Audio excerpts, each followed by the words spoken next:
لب ولد زانتا ودرزان دراسي قويتوم جيلة ترختي موسى قرماتيون راهل عقباين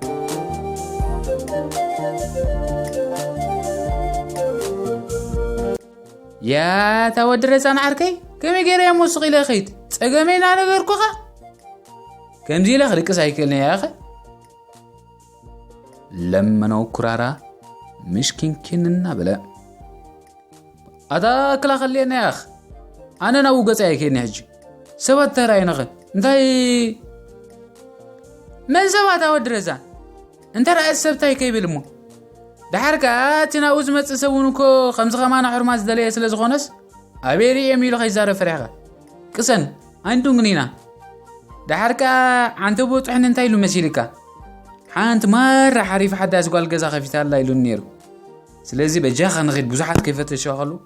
مالت بجريرا خلاها الرغبة يا أخ بلو خرارا رسنو خقوات أتصر انا فتنا أتا زي تخلينا يا أخاتا خرارا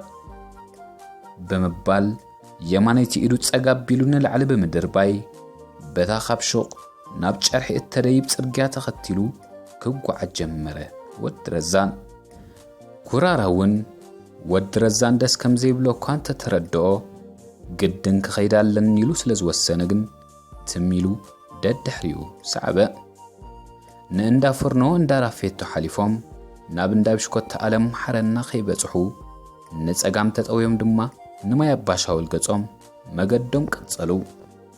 حدا 100 متر زخون مستوعزو خاء اتدد دحر ودرزان زقعز زنبرا خرارا نعا بزيا ودرزان عرقي بمبال مريحوو ناب حنتي بيمانا يقونو زنبرت تصباب انقلو تطويع تخيلون نلعلي بمديابون ابتغا حانت عسرا زخون من اسيات كابتا افدقيا قرب فنت تيلوم ريغا حيزومو لازنبرو غزا دو بلا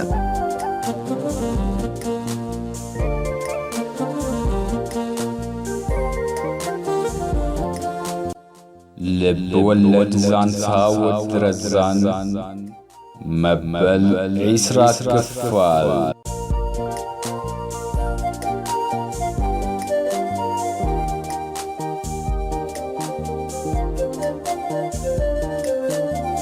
اوه ازيا مالتو كوي تعدا زغوا بلا خرارا ناود درزان صقعلو عندي انا انت يفلنا عيتحتني ملست بزيد ليتو زخدا ود درزان تغنچرو تريم ان شاء الله هذون كلهم من ساعه سريعهم بلا خرارا نابتوم ريغا حيزوم زنبرو من اسيات ان املكته مونس خاخ مساعتهم تسريع خبز تقترنا يا خمالدي حتى تود رزان نانا ريال انت راه بنغريكه مسبلو يمانيتي ايدو زرقحو خا انقا حموش يطرا يزلاتني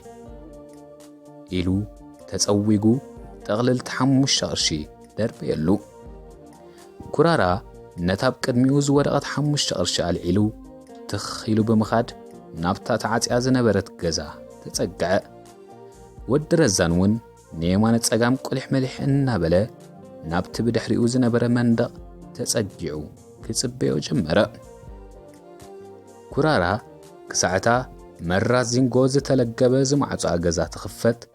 بتطنقق كصبه صنحه معصو تخفيتا حاده صلام قبع زوده يمنسي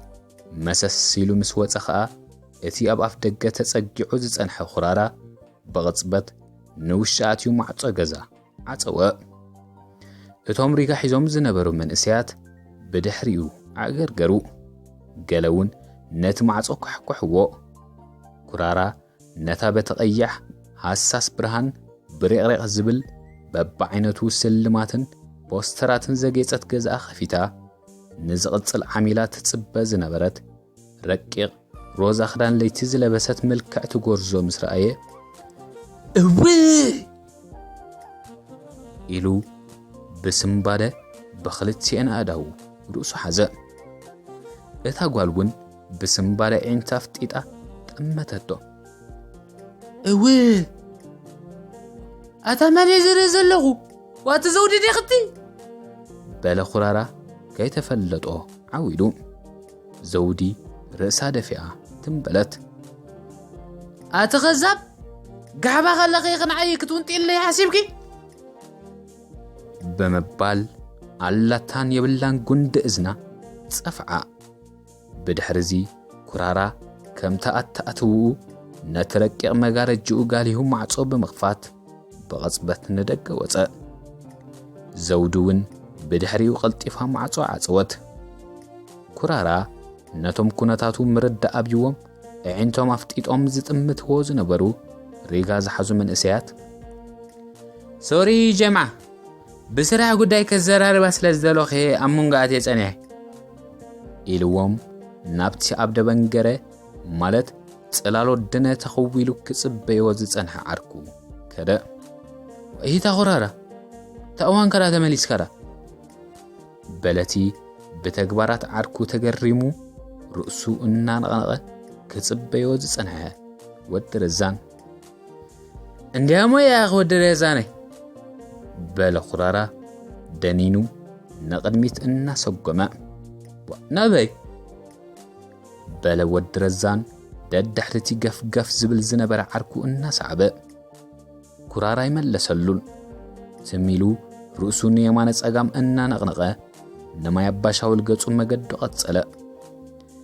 كلت يوم ببلبو من حسوب دما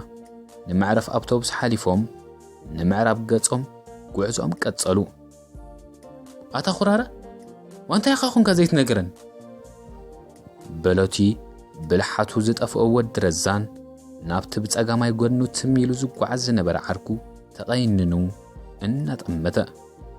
أتا تايكنا يريلك يا ماتا ودرزان عركي نحانت بوتانا خريقز حلتي مولي أغممسي حريق نمبرزغون كوي بلي بلو خرارة أسنانو إنا حرقما انتاي مالتك يا خبوتانا من يا بوتانا فوتو ما يتردان بلوت رزان كم يجيرو غرداك يا أخي إذا تعني حدا شعر ما جزا غفيتا لا إلو نزولك خاقوات إذا لومي بكتمازر أنا يا زود بهالي لا سلاليتن نسبح زقوات أرتن حرمة يا أخي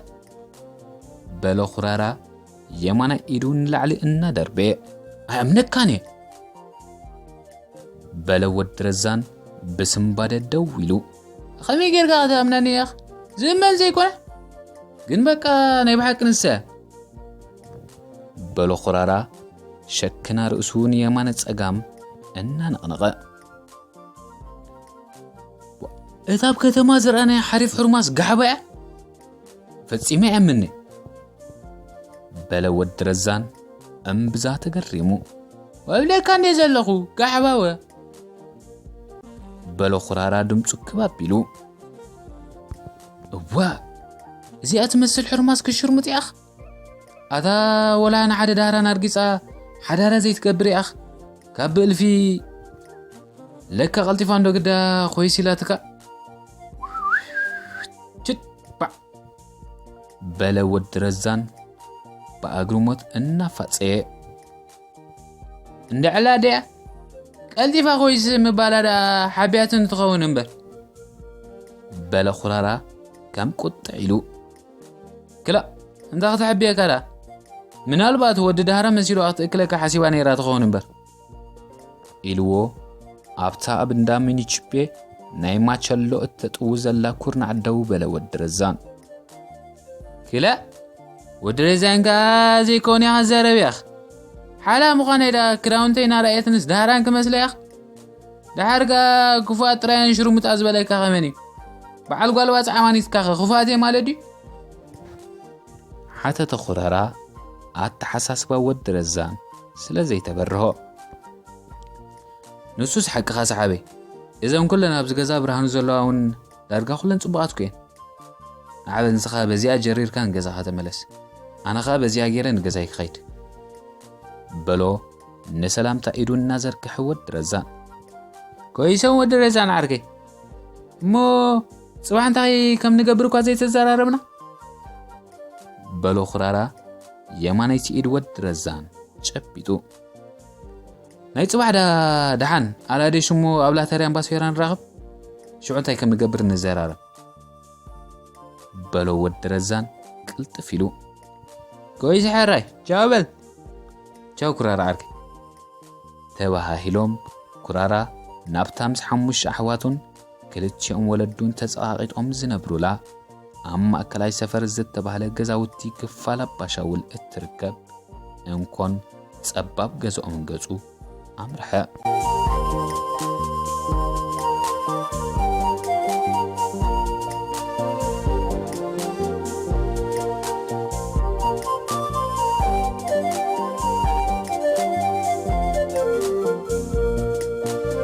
ወድ ረዛንውን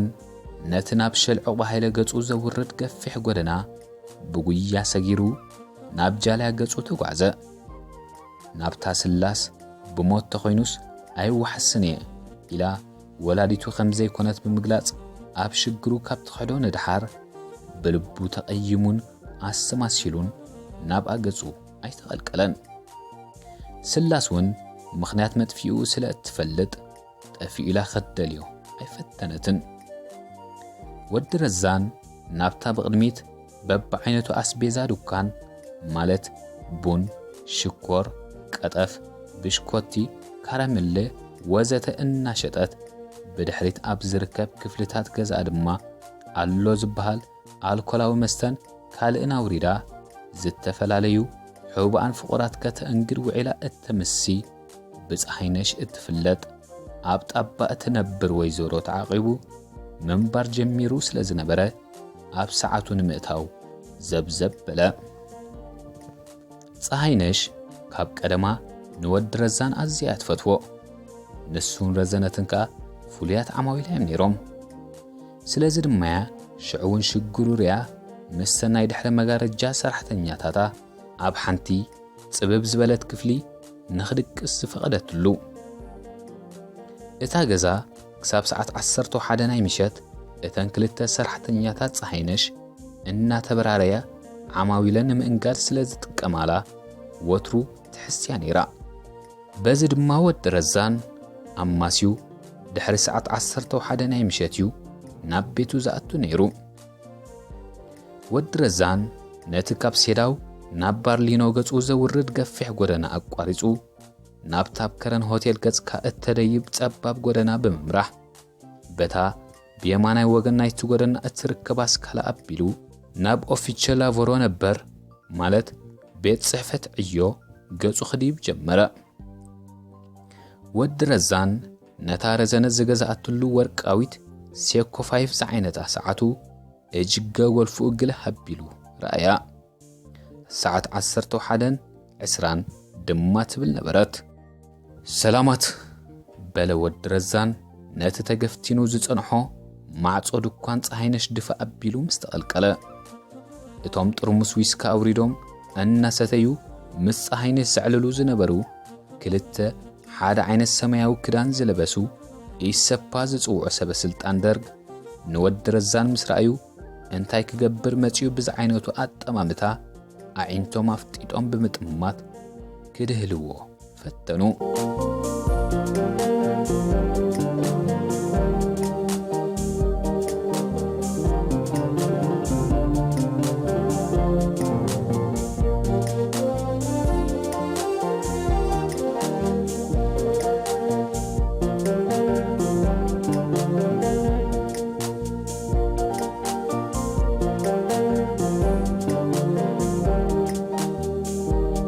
ማቴዎስ ሐወይ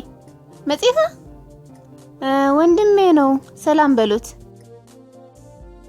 ማለት ሐወዩ ሰላም በልዎ በመባል ምስ ዓማዊላ አላለየቶሞ እቶበል አልማዝ እንደሃብና ውስጥ ለዋኻ ድራራይ ሃባን ይበለን ሕራይ በለቶ ፀሐይነሽ ፍሽኽታ ሰንያ አጠማምታ ናይቶም ሰበስልጣን ነፀሐይነሽ ባሃይበላን አሰምቢሎም ወኸይኮኑ ድማ ሰገት ወድ ረዛን ሕራይ በመባል ርእሱ ደፊኡ ሰላሒሉን ውሽጣ አተወ ደሃብ አልማዝ ተባሃለት መተሓድርታ ሓደ ሃብታም ጋሻ ረኺባ እንጌራ ክትምርር ምሕዳራ ስለዝኸደት ንበይና ኮማንደር ዘርእስታ ተኸታታሊ ፊልም ኣብ ቴሌቪዥን ኢትዮጵያ ተኸታቲላ ምስ ወደአት ኣብ ዕጹብ ገዛ ንበይና ጸሚዋ ብእዋና ደቂሳ ስለዚ ድማ ንወዲ ረዛን መብራህቲ ካንሸሎን መደቀሲኦምን ጠፊኡ ጸንሖ ፀሃይነሽ ንኣፍከ ተጣዕሚያ ድራረይ ሃባን ይበለን ኢላቶ እምበር ወዲ ረዛን ስሕት ኢሉ እንተዘይኮይኑ ቀለቡስ ኣብ ደገ ይዝምገብ ነይሩ ኣጋጣሚ ድራር ተቐሪቡ እንተጸኒሕዎ እዩ ዝድረር ነይሩ እምበር ድራር ሃባኒ ኢሉ ሓቲቱ ሳይፈልጥኒ ነይሩ ስለዚ ኸኣ መብራህቲ ኸይወልዐ ትኺሉ ናብታ ኣብ ምድሪ ቤት ተነጺፋ ዝጸንሐቶ ፍርናሹ ብምኻድ ሰላሕ ኢሉ ክዳውንቱ ኣወጻጺኡ ደቀሰ መድረ ሰማይ ጸጥለበጥ ኢሉ ነይሩ ወዲ ረዛን ኣብ ትሕቲ ኸበርቱ ኣትዩ ካብ ዝድቅስ ሓደ ሰዓት ኣቢሉ ሓሊፉ ነበረ ጎቦ ኾይኑ ብዛዕባ ንጽባሒቱ ሽግሩ ንምፍታሕ ዝወስዶ ስጉምቲ እናሓሰበ ኸሎ ድማዩ ድቃስ ወሲድዎ በጥ ኢሉ እታ ብእዋና ዝደቀሰት ድሃብ ኣብ ሕልማ ሓደ ነገር ስለ ዝሓሰበት በቐታ ተበራቢራ ክትግብሮ ወሰነት ነታ ዝነበረት ዕድል ተጠቒማ ኸኣ ነቲ ወትሩ ብልባ እትብህጎ ወዲ ረዛን ክትጋሰሶ ደለየት ፀሃይነሽ ምስ ሓደ ካብቶም ዊስኪ ኸስቲዋ ዘምሰዩ ዓሩኽታ ኾይና ዊስኪ እናጨለጠትን እናስሓቐትን ትዕልል ነበረት እታ ሰላሒላ ካብ ዓራታ ብምውራድ ናብቲ ዕጽፊሉ ደቂሱ ዝነበረ ወዲ ረዛን ትኸይ ዝነበረ ድሃብ ከኣ በቲ ኣብ መደቀሲ ፀሃይነሽ ዝረአ ዝነበረ መብራህቲ ገና ፀሃይነሽ ከም ዘይደቀሰት ፈሊጣ ነታ ብጸጋማይ ኢዳ ኣሲራታ ዝነበረት ሰዓታ ትኩር ኢላ ጠመተታ ሰዓት 2 ፈረቓን ናይ ለይቲ ከም ዝኾነ ኸኣ ተገንዘበት ዋይ ፀሃይነሽ ዳኸሳ ሕጂ እንታይ ትገብራላ ዘይደቀሰት ካብቶም ምስ ኣዘምሰዩ ሓደ ሒዛላ ማለት እኳ እዩ ነዞም ሰበስልጣንኩ በብሓደ ወዲኣቶም ድማ በለት ብልባ ደሃብ በቲ ብልባ ዝሓሰበቶን ዝተመነየቶን ነገር ብፍርህን ጥርጣረን ተረበጸት ማቲወስ እንታይ ኮን ይብለኒ ይኸውን ያበኒ ዶ ይኸውን ወይሲ ሕቁፋ ብሉ ይስዕመኒ ይኸውን ብምባል ምስ ነፍሳ ተዛረበት መላእ ኣካላታውን ከቢ ስራሕ ከም ዝሰርሐት ብርሃጽ ታህታህ በለ ናብ ፍርናሽ ወዲ ረዛን ቅድሚ ምኻዳ ድማ ናብቲ መስኮት ጽግዒላ ንግዳም ጠመተት እታ ጻዕዳ ኩዕሶ መሲላ ብማዕዶ ትረአ ዝነበረት ወርሒ ለይቲ ዳርጋ ከም ፀሓይ ኳዕ ኢላ ደሚቓ ነቲ ተፈታዊ ብርሃና ምስቶም ዓጅቦማ ዝነበሩ ከዋኸብቲ ሓቢራ ንኸተማ ኣስመራ ብውቁብ ብርሃና ዝያዳ ኣድሚቓታ ነበረት መብራህቲ ናይቲ ኻንሸሎ ጠፊኡ ስለ ዝነበረ ኸኣ ብርሃን ወርሕን ከዋኸብቲ ለይትን ንድሃብ ዝያዳ ደሚቑ ተረኣያ እዋይ ዝምድረ ሰማይ ክፍትወካ ብምባል ድማ ገጻ ናብ ወዲ ረዛን መለሰት ወርሕን ከዋኸብትን ፍቕርን ፍቑራትን ምስቲ ኣብ ፊልም ዝረኣየቶን ኣብ መጽሓፍቲ ዝነበበቶን መሳነይቲ ምዃኖም ብምዝካር ነብሳ ኣብ ትህሞት ዝኣተወት ኮይና ተሰማዓታ ነቲ ብልባ እትብህጎን እተፍቅሮን ወዲ ረዛን ከኣ ኣብታ ጸላም ዝኸደና ምድሪ ቤት ኩርሚ ኢሉ ደቂሱ ረኣየቶ ኣዒንታ ናብ ብርሃን ክጥምታ ስለ ዝጸንሓ ኸኣ ምስቲ ጸላም ናይቲ ገዛ ክሳዕ ዝወሃሃዳ ገልጠምጠም ከይትብል ብዓቕሊ ተጸበየት ሓንቲ ረቃቕ ብጃማ ማለት ክዳን ለይቲ ጥራይ ለቢሳ ስለ ዝነበረት ከኣ ቁሪ ክስማዕ ጀመረ ስለዚ ቀልጢፋ ኣብ ሕቕፉ ወዲ ረዛን ክትኣቱ ደለየት ቀስ ጌራ ከበርትኡ ብምቕላዕ ድማ ነቲ ብጸጋማይ ጐኑ ደቂሱ ዝነበረ ወዲ ረዛን ሓቖፈቶ ሙቐቱ ስለ ዝተሰምዓ ደስ ኢልዋ ብየማናይ ኢዳ ኣፍ ልቡ ክደርዞ ጀመረት እቲ ኣብ ጥዑም ድቃስ ጥሒሉ ብሓይሊ ዘተንፍስ ዝነበረ ወዲ ረዛን ቁርብ ፍሕትሕት ኢሉ ናብታ ብሕቑ ለጊባ ሓቒፋቶ ዝነበረ ድሃብ ተገልበጠ ብጸጋማይ ኢዱ እውን ኣትሪር ሓቖፋ እታ ተዳልያ ዝጸንሐ ድሃብ ቀልጢፋ ኣብ ኣፍ ልቡ ሽጉጥ ኢላ ጥበቕ በለቶ ወዲ ረዛን ሙታንታ ጥራይ ለቢሱ ስለ ዝነበረ ኸኣ እቲ ብስፖርት ዝተሃንጸ ተሪር ሰውነቱ ጉንዲ ኮይኑ ተሰማዐ ንድሃብ ኣብ ነብሱ ጠቢቓ ኣካላቱ እናደረዘት ሕሲሲ ክትብሎ ምስ ጀመረት ከኣ I love you ረዛነይ በላ ብትሑት ድምፂ እታ ረጓድ ዳፍላ ማለት ለማች ፀጉሪ ርእሳ ጸሊም ሕብሪ ገጻ ጥፍነቕ ዝበለት ኣፍንጫ ፍሩያ ዘዓዒንታ ድልድል ትጎርዞ ድሃብ ጠባያ ጥዑም ዕላላ ምቁር ገርሂ ብምንባራ ኩሉ ፈታውያ ነይሩ ወዲ ረዛን እውን ዳሃቢኖ ማሺ እናበለ ወትሪ ዝዋዝያ ዳሃብ ንወዲ ረዛን ብልቢያ ተፍቅሮን ትብህጎን ነይራ ወዲ ረዛን ብድቁሱ ሓቂፉ ክደራርዛ ምስ ጀመረ ኸኣ ዳሃብ ትንፋሳ ቁርጽ ክብላ ጀመረ ትርክታ ልባውን ህርመቱ ወሰኸ ወዲ ረዛን ገጹ ኣብ መንጎተን ከክንዲ ዱባ ኣዝመራ ዝኾነ ኣጥባታ ኣእትዩ መቕለመታ ማለት ጫፍ ጡባ ከናዲ ሓሰሰስ ክብል ምስ ጀመረ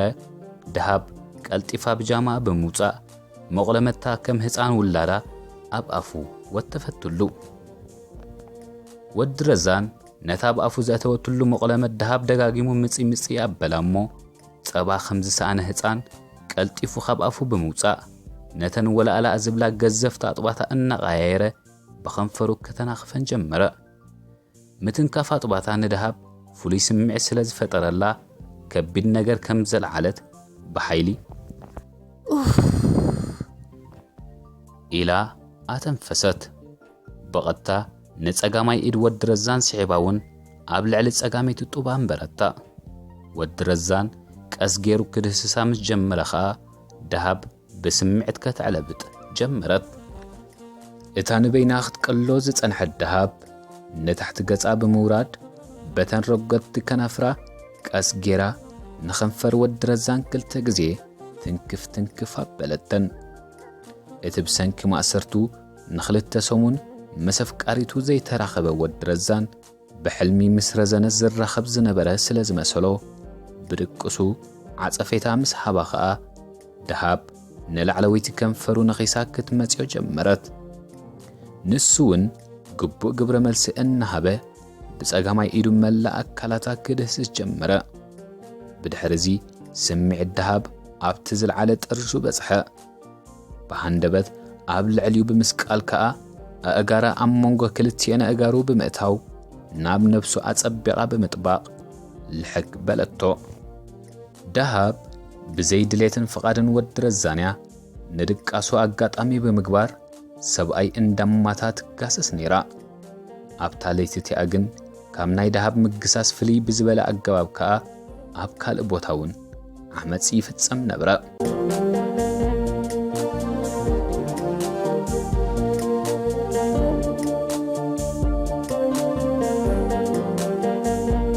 ወቅቱ ሓጋይ እኳ እንተነበረ እቲ ብቁሪ ባሕሪ ዝፍለጥ ወትሩ ወርሒ ጥሪ ንኸተማ ኣስመራ ደድሕሪ ዕርበት ፀሓይ መፅዩ ብቐዝሒ ዘንቀጥቅጣ ቋራር ንፋስ ባሕሪ ግን ሽዑ እውን ከም ወትሩ ይቕፍቅፋ ነበረ ወርሒ ጥሪ ምህርቲ መሬት ተሓፊሱ ዝውድኣሉ ፍጡር ወርሒ ስለ ዝኾነ ኣብ ሙሉእ ሃገር መርዓን ደርዓን ጓይላን ዳንኬራን ዝስማዓሉ ወርሒኡ በዚ መሰረት ከኣ ኣብ መላእ ከተማ ኣስመራ ወርሒ ሙሉእ ብሰንከቲ መጽፋእትን መጠቓን ባዓርኪ ሕልፎትን ካልእ ምስኡ ዝተሓሓዝ ውራያትን ዝውቃዕ ከበሮ ብኹሉ ወገን ትሪም ክብል ምስማዕ ልሙድ ተርእዮ ነበረ ኣብ ከተማ ኣስመራ ኣብ መወዳእታ 1970 ዓመተ ምህረት ጀሚሩ ክሳብ ወርሒ ግንቦት 1991 ዓመተ ምህረት ዝቐጸለ ሰዓታት እቶእቶ ማለት ኮፕሪፎኮ ነይሩ ዝኾነ ሰብ ድሕሪ ፍርቂ ለይቲ ኣብ ከተማ ክንቀሳቐስ ኣይፍቀድን ነይሩ በዚ መሰረት ከኣ መላእ ከተማ ኣስመራ ብዘይካቶም በብጽምዲ ኮይኖም ፈቐዶ ኣንጎሎ ዝዘሩ ኣባላት ጸጥታን እታ ጸጸኒሓ እናተሓንበበት ንየማነ ጸጋም ትወና ጨፍሮ እንዳን እንተዘይኮይኑ ካልእ ብለይቲ ዋላ ሓደ ሰብ ክንቀሳቀስ ይፍቀድ ኣይነበረን ጸጸኒሖም ካብ ሓደ አንጎሎ ናብቲ ሓደ አንጎሎ እናተጓየዩ ዘትመስምሱ ዋና ዘይብሎም አኽላባትን ካብ መንደቕ ናብ መንደቕ እናተናጠራ ዝጻወታን ዝበኣሳን ደማሙም ግን ኮፕሪፎኮ ስለ ዘይምልከቶም ገለ ካብቶም ነተኸቢድን ህዱእን ግርማለይቲ ከተማ አስመራ ዝደፍሩን ዝጥሕሱን ፍጡራት እዮም ነይሮም ኣብታ ለይቲ እቲኣውን ከም ወትሩ ኣብ ዝተፈላለየ ቦታታት ከተማ አስመራ ትሪም ዝብል ከበሮ በቐጻሊ ይስማዕ ነበረ ድሕሪ ፍርቂ ለይቲ መንቅስቓስ ስለ ዘይፍቀድ ከዓ ዓርኪ ሕልፎት ክሳዕ ወጋሕታዮም ጓይላ ዝጻወቱ ነይሮም ካብተን ኣብ በቦትኡ ጓይላ ዝሓደረለን ዳሳት ከዓ እታ ብወገን እምባጋልያኖ ዝነበረት ዳስ ካብ ኩላተን ፍልይቲ ነበረት ኣጋጣሚ ኮይኑ ሓንቲ ጓል ኣብታ ኣብ ጎረቤታ ዝነበረ ናይ ዓርኪ ሕልፎት ጓይላ ጸኒሓ ንገዛ ክትከይድ ምስቶም ንሓለዋ ኣብቲ ከባቢ ተዋፊሮም ዝነበሩ ወተሃደራደር ብሃንደበት ጎፍ ንጎፍ ተራኸበት ቁም ማለት ደውበል ዝብል ገናሕ ድምፂ ካብ ርሑቕ ምስ ሰምዐት ከዓ ብስምባለ ልባ መሰስ ክትብል ደልየት ትርግታ ልባ ሓያል ዳንኪራ እናውቃዕት ከዓ ከም ትእዛዞም ኣብታ ዝነበረታ ቦታ ከም ሰበይቲ ሎጥ ደሪቓ ደው በለት ወዴት ነሽ ማለት ናበይኺ በላ ሓደ ጸለሎ ዝመስል ወተሃደር ነጸብራቕ ናይታ ከም ፀሓይ ደሚቓ ዝነበረት ወርሕ ለይቲ ኣብቲ ፈሓም ዝመስል ጸሊም ገጹ እናብረቕረቐ ንገዛይ መለሰት እታ ብፍርሂት ተንቀጥቅጥ ዝነበረት ጎርዞ በዚህ ሰዓት ማለት በዚ ሰዓት እዚ ተገሪሙ ሓተተ ወተሃደር ናብታብ ጸጋማይ ቅልጽሙ ኣሲርዋ ዝነበረ ሰዓቱ እናመልከተ ኣብዛ ቀረባያ ገዛይ ኢላ ናብ ሓደ ኣብ ቅድሚኦም ዝነበረ ህንጻ ኣመልከተትሉ ታጓል ሩቁም ይሁን ቅርብ በዚህ ሰዓት መንቀሳቀስ አይፈቀድም እሺ ቀጢ ማለት ርሑቕ ይኹን ቀረባ በዚ ሰዓት እዚ መንቀሳቀስ አይፈቀድኒ ሕራይ ቀጽሊ በላ ተገቲሩ ናበይ በለት ታጓል ብስምባደ ወደ ፖሊስ ጣቢያ እንሄዳለን ማለት ናብ መደበር ፖሊስ ክንከይዲና በላ ካብ ጽፍር እግራ ክሳብ ጸጉሩ ርእሳ እናጠመተ ወላኳ ነጸላ በምጉልባብ ተሸፋፊናን ተነበረት ርጉድጉድ ዝበለ አካላታን ቁመናን ግን ንዓዒንትን ልብን ትወተሃደር ስለ ዝማረኸ በቐሊሉ ክሰዳ ይደልየን ሰሰሓ ከም ዝረኸበ ነብር ድማ ናብኣ ኣዝዩ ብምጽጋዕ ዘሊሉ ክጎብጣ ተደናደነ